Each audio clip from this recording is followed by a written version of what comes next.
Perguntas e respostas didáticas sobre bioética em saúde. 1. O que é bioética e qual a sua finalidade principal, de acordo com o texto? Resposta. A bioética é uma disciplina relativamente nova que funciona como uma ponte entre a pesquisa científica e a ética.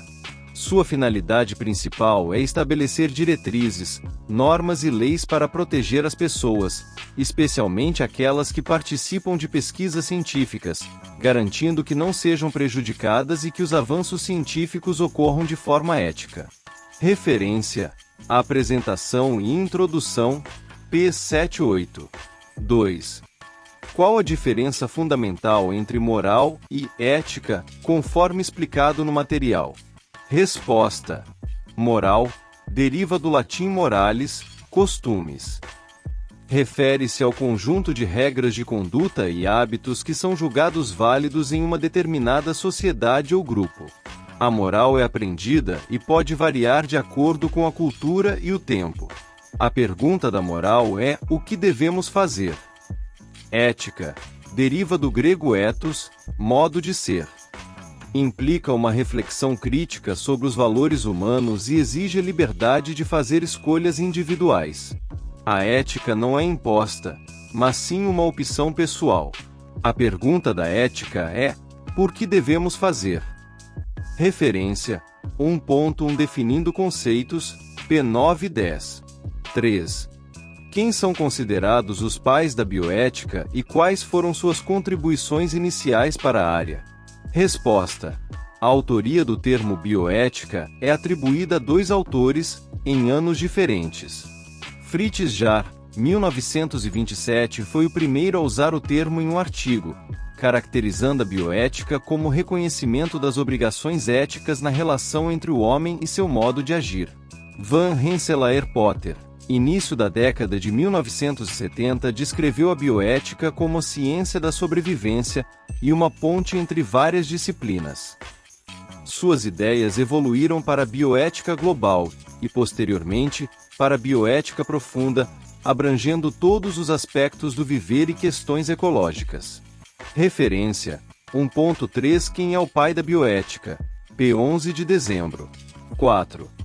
Quais foram os três principais documentos internacionais que moldaram a bioética e a proteção dos participantes de pesquisa após a Segunda Guerra Mundial?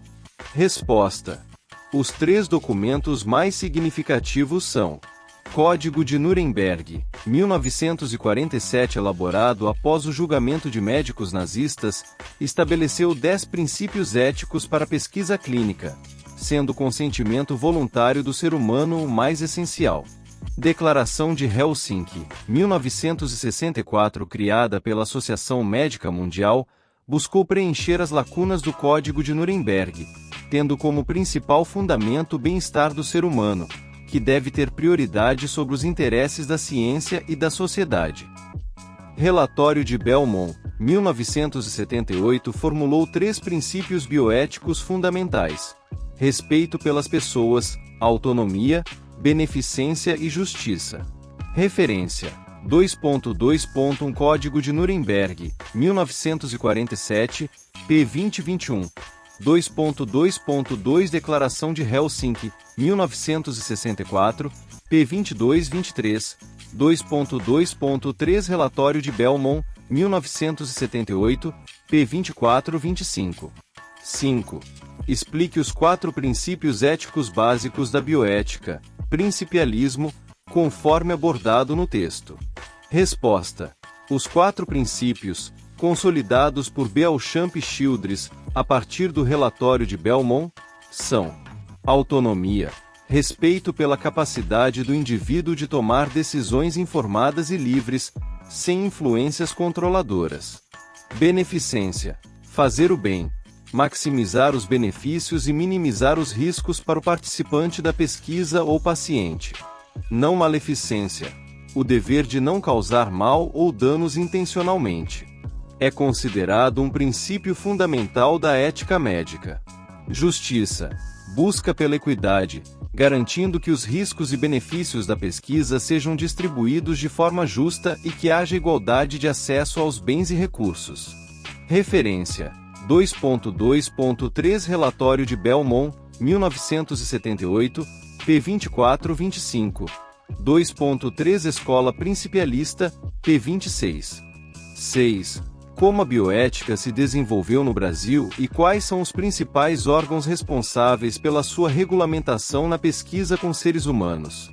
Resposta: a bioética começou no Brasil no final da década de 1980, impulsionada pela redemocratização e pela revisão da Constituição. Os principais órgãos reguladores são: CONEP, Comissão Nacional de Ética em Pesquisa, criada em 1996, é a instância revisora que analisa temas especiais e complexos em pesquisa e coordena os Comitês de Ética em Pesquisa, CEPS. CEPS, Comitês de Ética em Pesquisa, são instâncias institucionais que avaliam e deliberam sobre projetos de pesquisa envolvendo seres humanos, garantindo a proteção dos participantes e a conformidade ética. Anvisa, a Agência Nacional de Vigilância Sanitária, ajuda a monitorar projetos de pesquisa, especialmente os que envolvem o desenvolvimento de novos medicamentos e produtos para uso humano ou animal, sendo responsável pelo registro de medicamentos no Brasil. Referência: 3 Bioética no Brasil, p. 27-29, 3.1.1 Comissão Nacional de Ética em Pesquisa, CONEP, e Comitê de Ética em Pesquisa, p. 31-36, 3.1.2 Agência Nacional de Vigilância Sanitária, Anvisa, p. 37-38. 7. O que é o termo de consentimento livre e esclarecido, TCLE, e qual sua importância na pesquisa com seres humanos? Resposta: o TCLE é um documento fundamental na pesquisa com seres humanos. Ele deve conter todas as informações relevantes sobre o estudo, objetivos, métodos, benefícios, riscos, desconfortos e contatos, de forma clara e acessível. Sua importância reside em garantir que o participante, após ser completamente informado e ter suas dúvidas sanadas, possa dar seu consentimento voluntário e livre para participar, exercendo sua autonomia. O TCLE protege tanto o pesquisador quanto o participante, e a participação pode ser retirada a qualquer momento. Referência: 4.2 Termo de Consentimento Livre e Esclarecido, TCLE, p. 63-65. 4.2.1 Aspectos Éticos do TCLE, p. 66-69. 8. Quais grupos são considerados populações vulneráveis em pesquisa, e por que a bioética defende uma proteção especial para eles? Resposta: são considerados grupos vulneráveis: prisioneiros, refugiados, pessoas incapazes, com redução de habilidades cognitivas, pessoas pobres, mulheres grávidas, mulheres e crianças. A bioética defende uma proteção especial para esses grupos porque eles podem estar mais suscetíveis à coerção, exploração ou ter sua capacidade de autodeterminação reduzida. Essa vulnerabilidade, social, legal, econômica ou biológica, exige medidas adicionais para garantir que seus direitos, dignidade e bem-estar não sejam comprometidos em nome da ciência. Referência: 4.4 Populações Vulneráveis, p. 71-75. 9. Quais são as considerações éticas relacionadas ao uso de placebo em estudos clínicos, especialmente no contexto da Declaração de Helsinki e da regulamentação brasileira? Resposta: o placebo é uma substância sem efeito farmacológico, usada para comparação. Eticamente, seu uso é condicionado. Declaração de Helsinki, 1964-1996 permite o uso de placebo quando não existe um tratamento ou diagnóstico eficaz comprovado para a condição em estudo. Se um tratamento eficaz já existe, o novo fármaco deve ser comparado a ele, e não a um placebo, para evitar deixar participantes sem tratamento. Resolução 466 de 12. Brasil exige que o uso de placebo seja plenamente justificado, especialmente em relação ao princípio da não maleficência, não causar danos, e a sua necessidade metodológica. O interesse científico ou da sociedade não deve prevalecer sobre o bem-estar do paciente. Referência: 4.5 Uso de placebo, P76-77. 10. Explique a importância e as restrições éticas para o uso de dados de pacientes em pesquisas, conforme o texto. Resposta. O uso de dados de pacientes em pesquisa é considerado pesquisa com seres humanos e deve seguir normas éticas. É crucial que o material e os dados sejam usados exclusivamente para a finalidade prevista no protocolo da pesquisa e no TCLE, termo de consentimento livre e esclarecido. O participante, ou seu representante legal, deve ter consentido expressamente para o uso de seus dados. Em casos onde a obtenção do TCLE é inviável ou aumentaria riscos, dados de prontuários antigos, a dispensa do termo deve ser solicitada e justificada ao CEP-INCONEP. A privacidade e a confidencialidade dos dados do paciente devem ser rigorosamente mantidas, mesmo por profissionais que têm acesso por dever de ofício, médicos, enfermeiros, etc. A CONEP reitera a obediência às disposições éticas e legais brasileiras sobre sigilo e confidencialidade. 1. Quais são os 5 direitos fundamentais do ser humano que o progresso da ciência e da tecnologia deve ampliar, segundo Garrafa, 2012? Resposta. Segundo Garrafa, 2012, o progresso da ciência e da tecnologia deve ampliar os seguintes direitos fundamentais: acesso a cuidados de saúde de qualidade e a medicamentos essenciais, acesso à nutrição adequada e à água de boa qualidade, melhora das condições de vida e do meio ambiente, eliminação da marginalização e da exclusão de indivíduos por qualquer que seja o motivo, redução da pobreza e do analfabetismo. Referência: Unidade 2ª, 5 Dilemas Atuais em Bioética, P86. 2. O texto relembra vários fatos históricos que foram fundamentais para o crescimento da bioética. Cite e descreva brevemente 3 desses casos que marcaram a história da humanidade por violações éticas.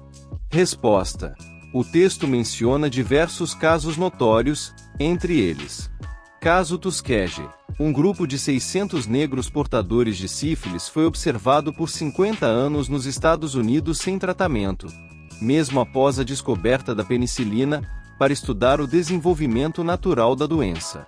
Caso Vilovubro. Crianças residentes em uma instituição para deficientes mentais em Nova York foram deliberadamente injetadas com o vírus da hepatite. Experimentos em campos de concentração nazistas, Dachau, Buchenwald realizados durante a Segunda Guerra Mundial, incluíram experimentos com câmeras de baixa pressão atmosférica, congelamento, infecção deliberada com tifo e experimentos com venenos, causando morte e sofrimento extremos aos prisioneiros. Referência: Unidade 2ª, 5 Dilemas Atuais em Bioética, P87-88. 3. Além dos 4 princípios da bioética, autonomia, beneficência, não maleficência e justiça, o biodireito também possui princípios autônomos. Quais são esses 4 princípios do biodireito, conforme explicam Pereira et al., 2013?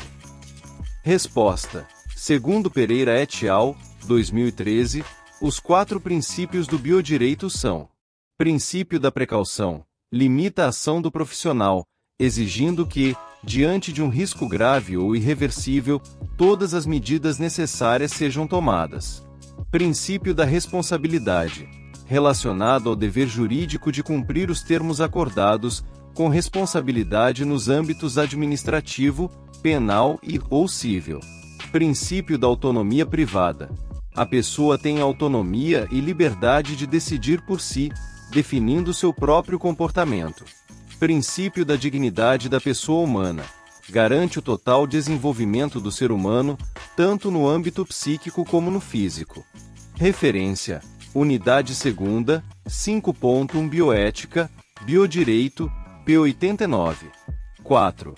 Como novo Código de Ética Médica, Resolução CFM número 1931-2009, em vigor desde 2010, mudou a relação entre médico e paciente, e o que ele veda ao médico em relação à terminalidade da vida.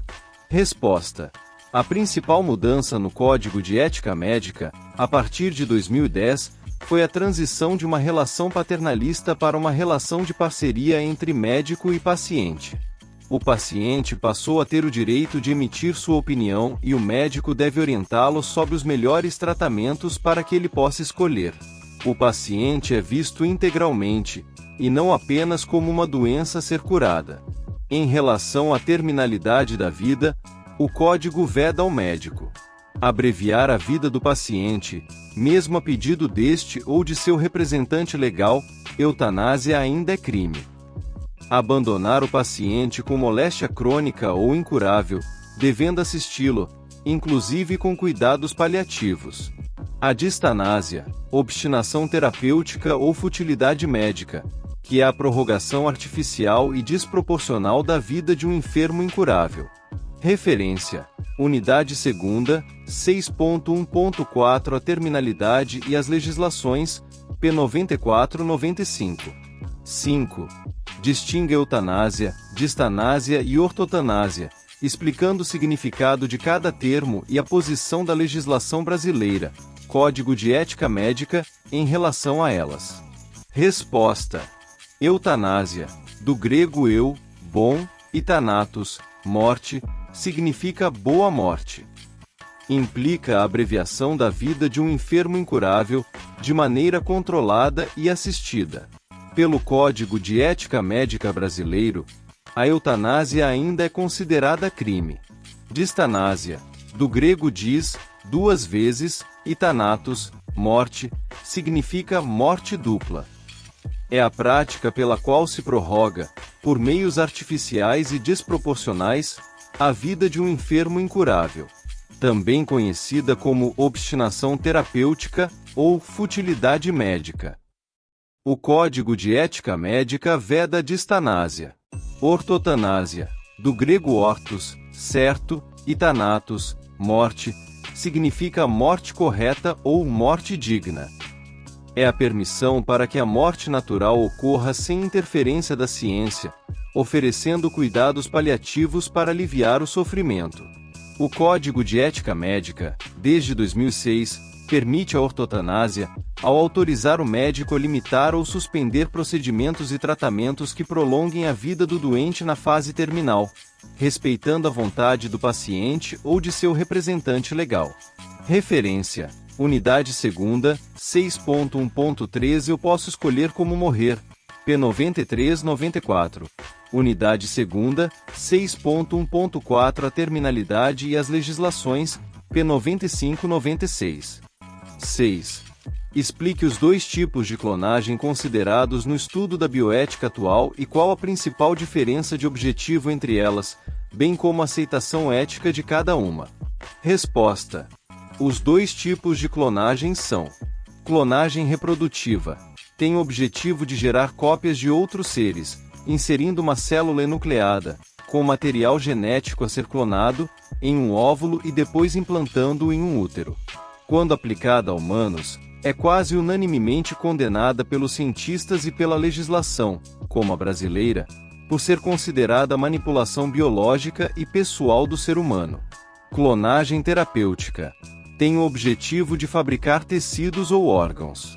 O processo é semelhante ao da clonagem reprodutiva, mas a célula é cultivada em placa de vidro para multiplicar células totipotentes, células-tronco, que podem ser usadas para regenerar tecidos ou órgãos.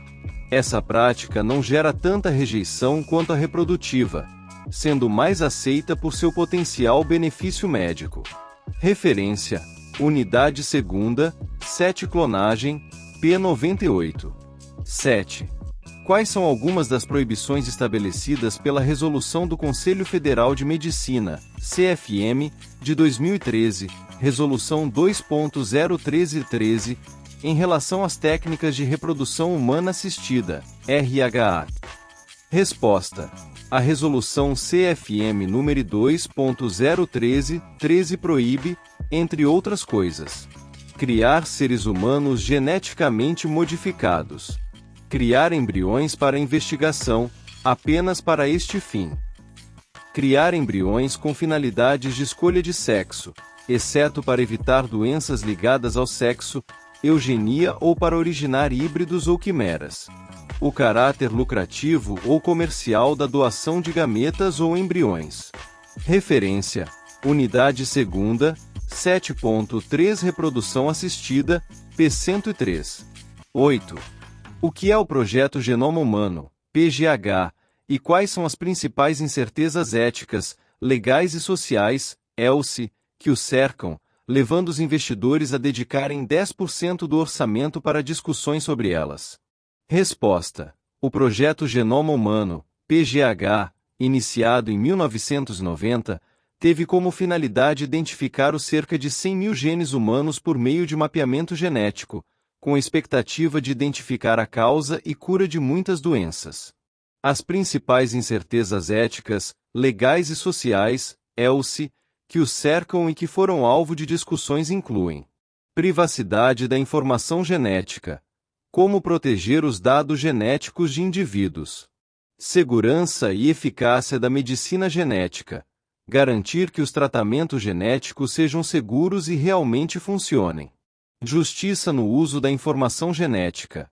Evitar discriminação, por exemplo, em contratações ou seguros, com base em predisposições genéticas a doenças. Referência: Unidade 2ª, 7.5 Projeto Genoma Humano, PGH, p. 108. 9. Na seção sobre bioética e meio ambiente, Mikhail Gorbachev, 2003, identificou 3 principais desafios para o ser humano no novo século. Quais são eles e como se interligam? Resposta: Mikhail Gorbachev identificou 3 desafios interdependentes. A necessidade de manter o mundo em paz, com os países unidos contra o terrorismo. A luta contra a pobreza mundial, já que grande parte da população não tem acesso ao básico: fome, água potável, saneamento. Os problemas de defesa do meio ambiente, como mudanças climáticas e desastres naturais. Esses desafios são interdependentes porque, como o texto afirma, não há paz sem o fim da pobreza ou manutenção do meio ambiente. Se os problemas causados na natureza não forem corrigidos, os esforços para melhorar a vida na Terra terão sido em vão. Referência: Unidade 2ª, 8 Bioética x Meio Ambiente, p. 110. 10. A Declaração Universal dos Direitos dos Animais, UNESCO, 1978, apresentada no texto, aborda a relação ética entre humanos e animais. Cite 3 artigos dessa declaração que são particularmente relevantes para a discussão sobre experimentação animal e maus-tratos.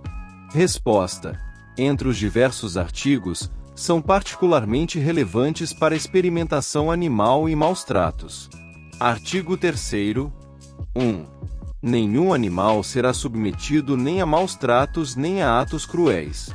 2. Se for necessário matar um animal, ele deve de ser morto instantaneamente, sem dor e de modo a não provocar-lhe angústia. Artigo 6º. 2. O abandono de um animal é um ato cruel e degradante. Artigo 8º. 1. A experimentação animal que implique sofrimento físico ou psicológico é incompatível com os direitos do animal, quer se trate de uma experiência médica, científica, comercial ou qualquer que seja a forma de experimentação. 2.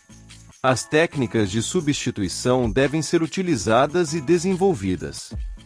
Perguntas e respostas didáticas sobre biossegurança. 1. Qual é a definição de biossegurança segundo a Agência Nacional de Vigilância Sanitária, Anvisa, apresentada no texto? Resposta: a biossegurança definida pela Anvisa como uma condição de segurança alcançada por um conjunto de ações destinadas a prevenir, controlar, reduzir ou eliminar riscos inerentes às atividades que possam comprometer a saúde humana, animal e o meio ambiente.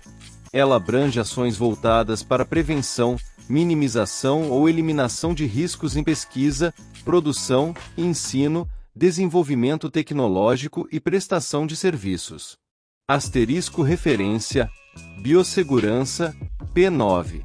A Agência Nacional de Vigilância Sanitária, Anvisa, Brasil, 2010, define biossegurança como condição de segurança alcançada por um conjunto de ações destinadas a prevenir, controlar, reduzir ou eliminar riscos inerentes às atividades que possam comprometer a saúde humana, animal e o meio ambiente. 2. O texto diferencia perigo de risco. Explique essa diferença e dê um exemplo para ilustrar o conceito. Resposta: perigo é qualquer agente que cause danos à saúde ou à integridade física das pessoas. Risco refere-se à probabilidade de ocorrência do perigo. Exemplo: ao atravessar a rua, o perigo é o atropelamento. Se for uma rua com pouco movimento, probabilidade baixa, na qual os carros passam em baixa velocidade, severidade baixa, o risco de atravessar a rua é baixo. Se for uma rodovia movimentada com carros em alta velocidade, o risco é alto. Asterisco referência: 2 perigos, P15. Item perigo: qualquer agente que cause danos à saúde ou à integridade física das pessoas, podendo ser classificado, quanto à severidade, em baixo, médio ou alto. Item risco: refere-se à probabilidade de ocorrência do perigo, podendo também ser classificado em baixo, médio ou alto. 3. Quais são os 4 níveis de biossegurança? NB1, NB2, NB3, NB4. E qual a característica principal que os diferencia, em ordem crescente? Resposta: existem 4 níveis de biossegurança: NB1, NB2, NB3 e NB4. A característica principal que os diferencia, em ordem crescente, é o maior grau de contenção e complexidade do nível de proteção. Cada nível exige ações, técnicas e barreiras físicas específicas nos espaços de manipulação, pesquisa e ensino para garantir a proteção de pessoas e do ambiente. Asterisco referência: 1.1 Níveis de biossegurança, P10. Existem 4 níveis de biossegurança: NB1, NB2, NB3 e NB4. São apresentados em ordem crescente, considerando o maior grau de contenção e complexidade do nível de proteção. 4. Quais são as 5 categorias de riscos ocupacionais consideradas pela Portaria número 25 de 1994 do Ministério do Trabalho? Resposta: a Portaria número 25 de 1994 considera a existência de 5 categorias de riscos: agentes físicos, químicos, biológicos, ergonômicos e de acidentes, mecânicos. Asterisco referência: 2 perigos, P17. Já a Portaria N 25/1994, do Ministério do Trabalho, Brasil, 1994, ao regulamentar a elaboração do mapa de riscos, considera a existência de 5 categorias de riscos: agentes físicos, químicos, biológicos, ergonômicos e de acidentes, mecânicos. 5. Distingue equipamentos de proteção individual, EPIs, de equipamentos de proteção coletiva, EPCS, e cite 2 exemplos de cada para um laboratório. Resposta: EPIs, equipamentos de proteção individual, são dispositivos de uso individual do trabalhador, cujo objetivo é proteger sua saúde e segurança contra riscos. Exemplos: jalecos, luvas, máscaras, óculos de segurança. EPCS, equipamentos de proteção coletiva, dizem respeito ao coletivo, protegendo todos os trabalhadores expostos a um determinado risco no ambiente. Exemplos: capela de exaustão, chuveiro de emergência, lava-óleos, extintores de incêndio. Asterisco referência: 3.1 Equipamentos de proteção individual, EP, P33, 35 e 3.2 Equipamentos de proteção coletiva, EPCS, P38, 39. 6. Quais são os principais perigos físicos mencionados no texto, e como a pele, principal barreira do corpo humano, está relacionada a esses perigos? Resposta: Os principais perigos físicos incluem sólidos estranhos, objetos e ferramentas perfuro-cortantes, ruídos intensos, radiações ionizantes, temperaturas extremas, pressão e ambiente anormal, e insetos. A pele é a principal barreira de proteção do corpo humano. Os perigos físicos são particularmente relevantes porque sua característica principal é provocar a ruptura da pele e de tecidos. Com essa ruptura, há a possibilidade de contaminações, que costumam ser mais graves. Asterisco referência. 2.1 Perigos físicos, P19. Essa classe de perigos possui como característica principal provocar a ruptura da pele e de tecidos. A pele é a principal barreira de proteção do corpo humano, sendo impermeável tanto a fluidos quanto a micro-organismos. Com a sua ruptura, existe a possibilidade de contaminações por esses perigos, que costumam ser muito mais graves. 7. O que são as boas práticas de laboratório, BPL, e os procedimentos operacionais padrão, POPs, e por que eles são importantes em ambientes laboratoriais? Resposta. Boas práticas de laboratório, BPL, são um conjunto de normas, procedimentos e atitudes de segurança que visam minimizar acidentes, lesões e contaminações, aumentando a segurança no local de trabalho e promovendo a saúde humana, animal e o meio ambiente. Procedimentos operacionais padrão, POP, são documentos que expressam o planejamento do trabalho, padronizando a execução das atividades e minimizando desvios. Eles garantem que a qualidade da atividade seja a mesma em todas as etapas, independentemente de quem a realize. Eles são importantes porque os laboratórios são ambientes com alto potencial de riscos ocupacionais, e essas práticas são fundamentais para garantir a segurança individual e coletiva, bem como a reprodutibilidade e qualidade dos resultados. Asterisco referência. 4.7 Boas práticas de laboratório, BPL, e procedimento operacional padrão, POPs, P5152. As boas práticas de laboratório, BPL, podem ser definidas como um conjunto de normas, procedimentos e atitudes de segurança que têm como objetivo minimizar acidentes graves, lesões e contaminações que possam comprometer a saúde das pessoas em ambiente laboratorial, aumentando assim a segurança no local de trabalho. O POP é um documento que expressa o planejamento do trabalho com vistas a padronizar e minimizar a ocorrência de desvios na execução das atividades, e assim, garantir aos usuários serviços ou produtos livres de variáveis indesejáveis, independentemente de quem as realize. 8. Qual foi a primeira legislação brasileira de biossegurança e por que a Lei nº 11.105/2005 a substituiu? Resposta. A primeira legislação brasileira de biossegurança foi a Lei nº 8.794, de 6 de janeiro de 1995. Ela focava principalmente em questões relacionadas à engenharia genética e ao manuseio de organismos geneticamente modificados, OGMs. Essa lei foi substituída pela Lei nº 11.105, de 24 de março de 2005, porque a legislação anterior não abordava assuntos mais polêmicos e abrangentes, como o uso terapêutico de células-tronco embrionárias e a autorização para o uso comercial de alimentos transgênicos, necessitando de uma regulamentação mais completa. Asterisco referência. 4. Legislação em biossegurança, P. 4244. No Brasil, a primeira legislação de biossegurança foi criada em 1995, focando apenas questões relacionadas com a engenharia genética. Porém, por não abordar assuntos polêmicos, como o uso terapêutico de células-tronco embrionárias e autorização para o uso comercial de alimentos transgênicos, a Lei N. 8794/1995 foi revogada e substituída pela Lei N. 11.105, de 24 de março de 2005. 9. O que são perigos ergonômicos e o que a NR 17, Norma Regulamentadora 17, estabelece para lidar com eles no ambiente de trabalho? Resposta.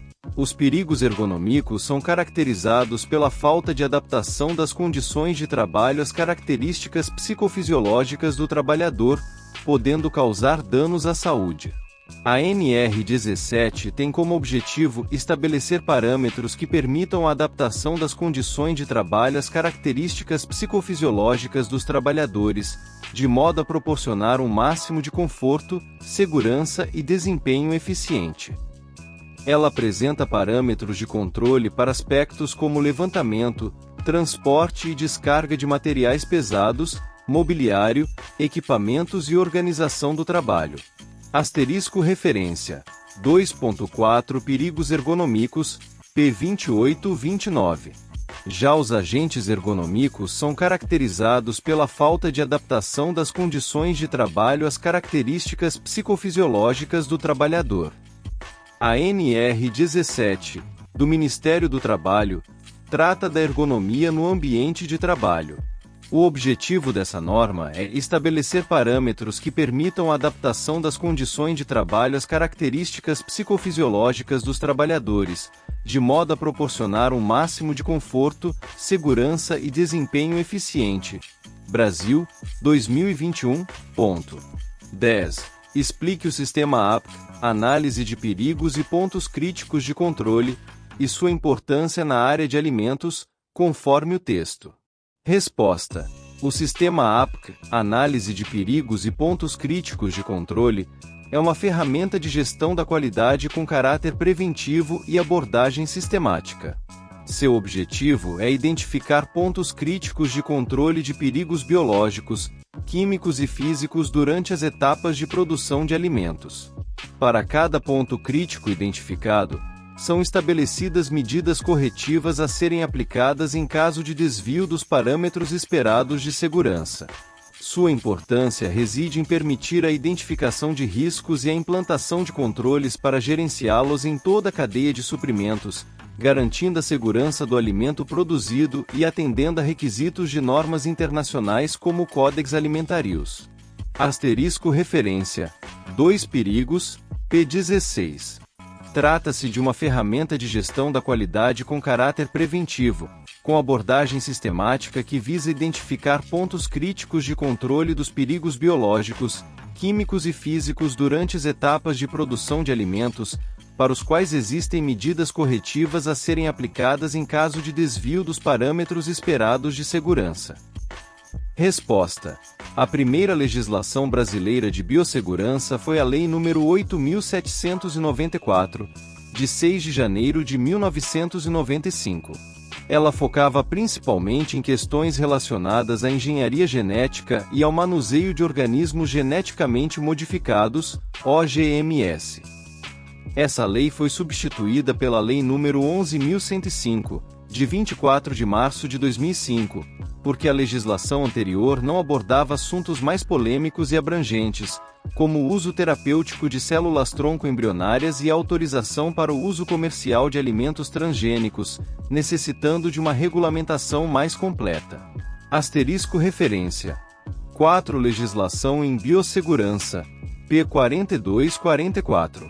No Brasil, a primeira legislação de biossegurança foi criada em 1995, focando apenas questões relacionadas com a engenharia genética. Porém, por não abordar assuntos polêmicos, como o uso terapêutico de células-tronco embrionárias e autorização para o uso comercial de alimentos transgênicos, a Lei N. 8794/1995 foi revogada e substituída pela Lei N. 11.105, de 24 de março de 2005. 9. O que são perigos ergonômicos e o que a NR17, Norma Regulamentadora 17, estabelece para lidar com eles no ambiente de trabalho? Resposta: os perigos ergonômicos são caracterizados pela falta de adaptação das condições de trabalho às características psicofisiológicas do trabalhador, podendo causar danos à saúde. A NR17 tem como objetivo estabelecer parâmetros que permitam a adaptação das condições de trabalho às características psicofisiológicas dos trabalhadores, de modo a proporcionar um máximo de conforto, segurança e desempenho eficiente. Ela apresenta parâmetros de controle para aspectos como levantamento, transporte e descarga de materiais pesados, mobiliário, equipamentos e organização do trabalho. Asterisco referência 2.4 Perigos ergonômicos, p. 28-29. Já os agentes ergonômicos são caracterizados pela falta de adaptação das condições de trabalho às características psicofisiológicas do trabalhador. A NR 17, do Ministério do Trabalho, trata da ergonomia no ambiente de trabalho. O objetivo dessa norma é estabelecer parâmetros que permitam a adaptação das condições de trabalho às características psicofisiológicas dos trabalhadores, de modo a proporcionar um máximo de conforto, segurança e desempenho eficiente. Brasil, 2021. 10.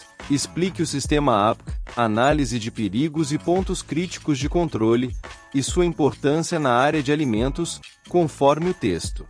Resposta. O sistema APC, Análise de Perigos e Pontos Críticos de Controle, é uma ferramenta de gestão da qualidade com caráter preventivo e abordagem sistemática. Seu objetivo é identificar pontos críticos de controle de perigos biológicos, químicos e físicos durante as etapas de produção de alimentos. Para cada ponto crítico identificado, são estabelecidas medidas corretivas a serem aplicadas em caso de desvio dos parâmetros esperados de segurança. Sua importância reside em permitir a identificação de riscos e a implantação de controles para gerenciá-los em toda a cadeia de suprimentos, garantindo a segurança do alimento produzido e atendendo a requisitos de normas internacionais como o Codex Alimentarius. Asterisco referência 2 Perigos, p. 16. Trata-se de uma ferramenta de gestão da qualidade com caráter preventivo, com abordagem sistemática que visa identificar pontos críticos de controle dos perigos biológicos, químicos e físicos durante as etapas de produção de alimentos, para os quais existem medidas corretivas a serem aplicadas em caso de desvio dos parâmetros esperados de segurança. 1. O que são radioisótopos e quais as principais aplicações dessas substâncias na medicina? Qual característica os torna úteis para diagnósticos e terapias?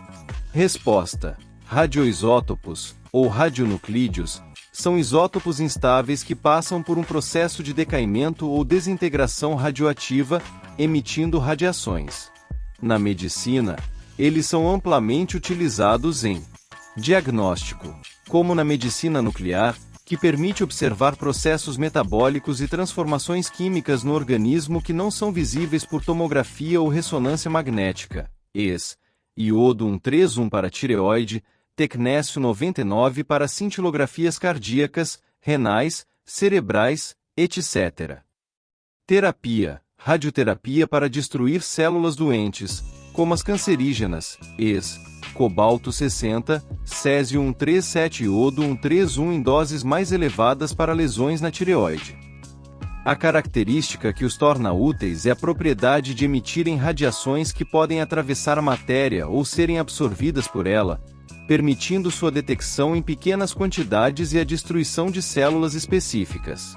Referência: Unidade 2ª, 5 Segurança com radioisótopos, p. 60-61. Os radioisótopos, devido à propriedade de emitirem radiações, possibilitam múltiplas aplicações, tendo em vista que as radiações podem atravessar a matéria ou serem absorvidas por ela. E a medicina nuclear possibilita a observação desses processos. 2. Descreva o trágico acidente radiológico de Goiânia em 1987. Qual foi a fonte, como se espalhou a contaminação e quais foram as consequências iniciais? Resposta: o acidente de Goiânia, em setembro de 1987, foi o maior acidente radiológico do Brasil. A fonte foi um equipamento de radioterapia abandonado em uma clínica desativada, contendo césio 137. Catadores de lixo encontraram o equipamento e o levaram a um ferro velho, onde desmontaram a fonte. Uma cápsula com um pó branco que brilhava azul no escuro foi exposta.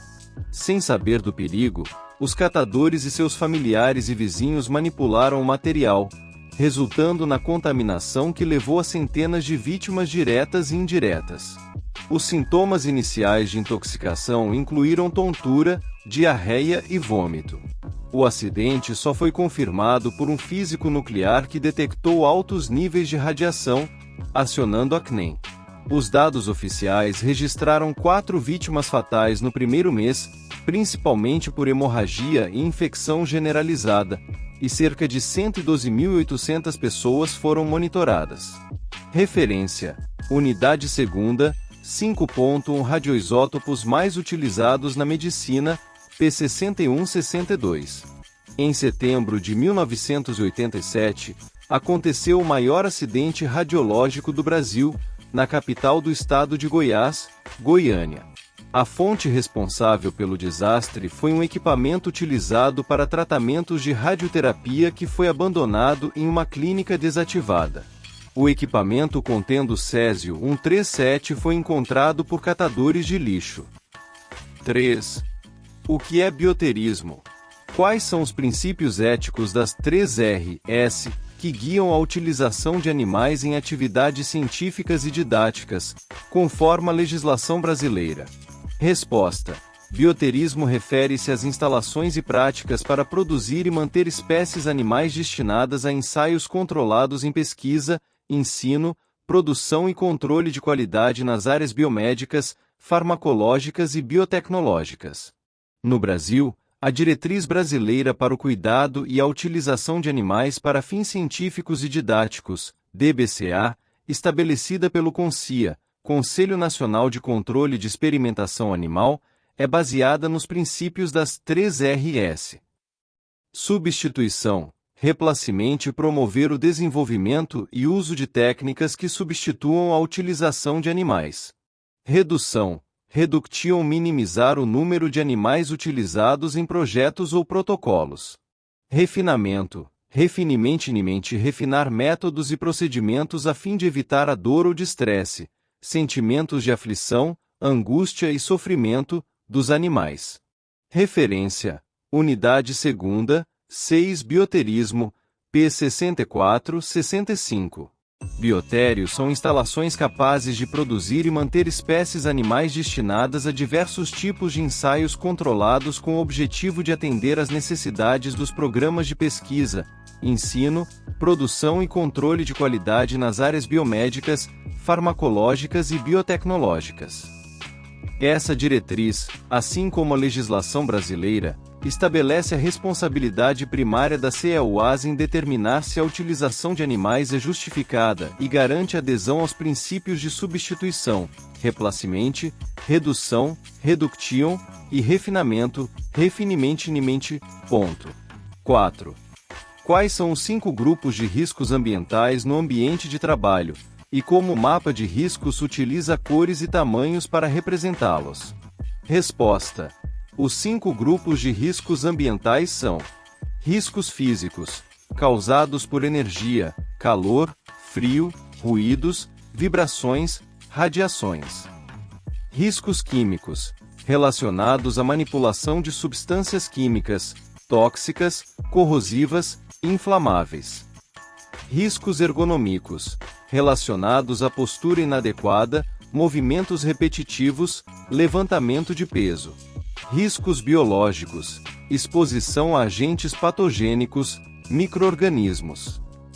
Risco de acidentes, causados por máquinas sem proteção, incêndio, explosão, quedas, cortes. O mapa de riscos é uma representação gráfica do ambiente de trabalho que indica esses riscos usando cores: verde, físicos; vermelho, químicos; marrom, biológicos; amarelo, ergonômicos; azul, acidentes. Tamanhos de círculos: pequeno, risco leve; médio, risco moderado; grande, risco elevado. Referência: Unidade 2ª, 7 Levantamento de riscos no ambiente de trabalho, P72-75. O mapa de riscos é elaborado sobre a planta baixa do local, indicando os riscos com círculos de cores e tamanhos diferentes. Os riscos físicos são representados pela cor verde, os químicos, pela cor vermelha, e os biológicos, pela cor marrom, e ergonômicos, pela cor amarela, e os riscos de acidente, pela cor azul. 5. O que são materiais perfurocortantes e quais são os fatores que podem aumentar o risco de acidentes com esses materiais em um ambiente de saúde? Resposta: materiais perfurocortantes são objetos pontiagudos ou capazes de causar perfurações ou cortes, como seringas, agulhas, scalpes, ampolas e vidros quebrados. Os fatores que podem contribuir para o aumento de acidentes com esses materiais incluem redução de pessoal, levando a funções adicionais e sobrecarga. Situações difíceis nos cuidados com o paciente. Iluminação inadequada no local de trabalho. Funcionários com menor experiência profissional. Reencapar a agulha, que pode ser a causa mais comum, responsável por 25% a 30% de todos os ferimentos com seringas. Referência: Unidade 2ª, 7.5 Risco ocupacional. Acidentes com materiais perfurocortantes, P76-77. Os perfurocortantes são seringas, agulhas, scalpes, ampolas, vidros ou qualquer material pontiagudo capaz de causar perfurações ou cortes. Reencapar a agulha pode representar de 25 a 30% de todos os ferimentos com seringas, constituindo, muitas vezes, a causa mais comum. 6. Como os resíduos de serviços de saúde, RSS, são classificados no Brasil, de acordo com as resoluções da Anvisa e CONAMA? Dê um exemplo para cada grupo. Resposta: os resíduos de serviços de saúde, RSS, são classificados em 5 grupos. Grupo A: infectantes com possível presença de agentes biológicos com risco de infecção. Placas e lâminas de laboratório, bolsas transfusionais com sangue. Grupo B: químicos, substâncias químicas que podem apresentar risco à saúde pública ou ao meio ambiente. Reagentes de laboratório, medicamentos apreendidos, resíduos com metais pesados. Grupo C: radioativos, materiais com radionuclídeos acima dos limites de eliminação. Resíduos de medicina nuclear e radioterapia. Grupo D: comuns equiparados a domiciliares, não apresentam risco biológico, químico ou radiológico. Sobras de alimentos, resíduos administrativos. Grupo E: perfurocortantes, materiais que podem causar perfurações ou cortes. Agulhas, lâminas de bisturi, ampolas de vidro. Referência: Unidade 2ª, 7.6 Gerenciamento de resíduos em serviços de saúde, P78-79. São classificados em função de suas características e riscos que podem acarretar. De acordo com a Resolução RDC-N 306-2004 da Anvisa e a Resolução CONAMA N 358-2005, os RSS são classificados em 5 grupos. 7. Quais são os 3 graus de descontaminação de materiais em ambientes de saúde, e qual deles é o mais eficaz na eliminação de micro-organismos, incluindo esporulados? Resposta: os 3 graus de descontaminação são: limpeza. Primeiro passo: remoção mecânica de sujidades físicas e químicas, reduzindo micro-organismos. Desinfecção. Processo mais severo que destrói micro-organismos no estado vegetativo, patogênicos ou não, usando processos físicos ou químicos. Requer limpeza prévia.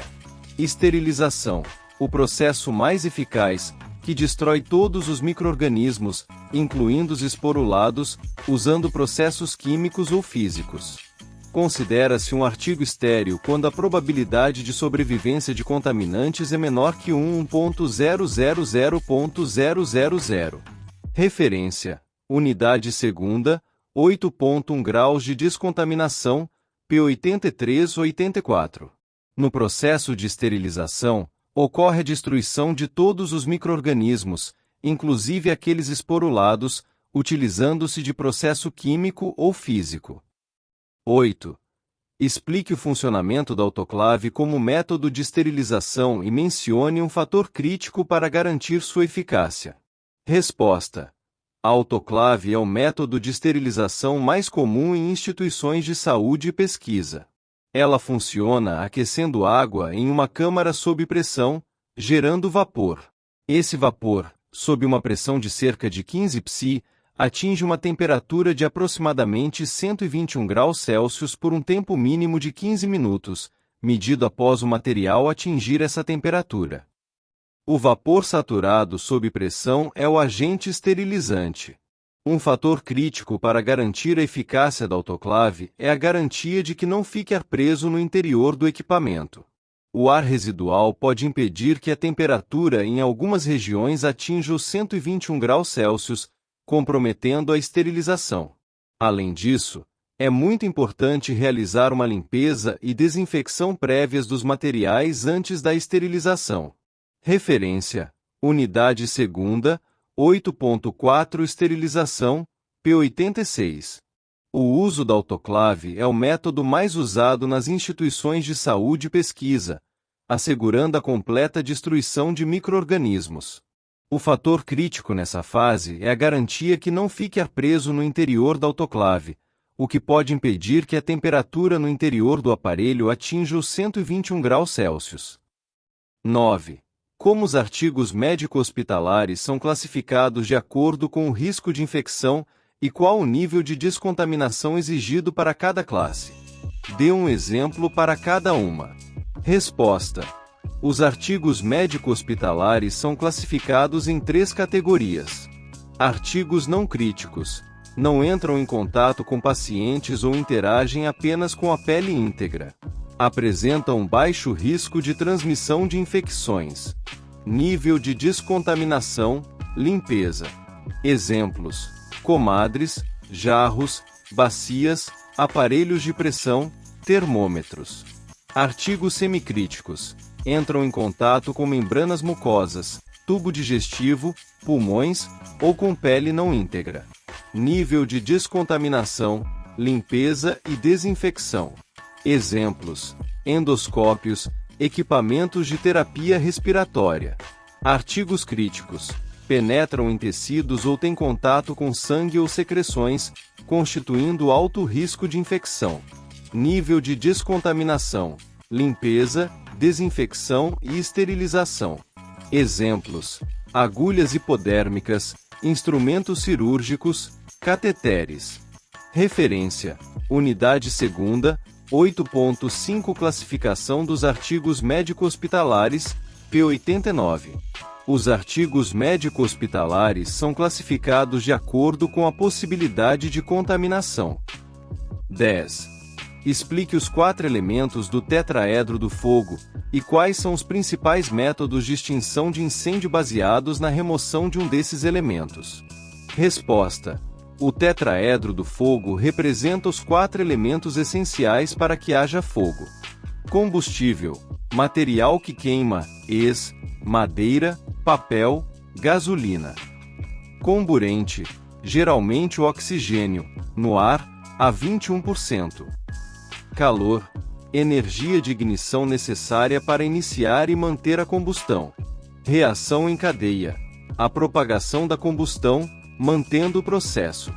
Os principais métodos de extinção do fogo baseiam-se na remoção de um desses elementos. Remoção do material, combustível retirada ou isolamento do material combustível. Abafamento, comburente redução da concentração de oxigênio, abaixo de 13%, impedindo a combustão. Resfriamento, calor diminuição da temperatura do combustível abaixo do seu ponto de ignição.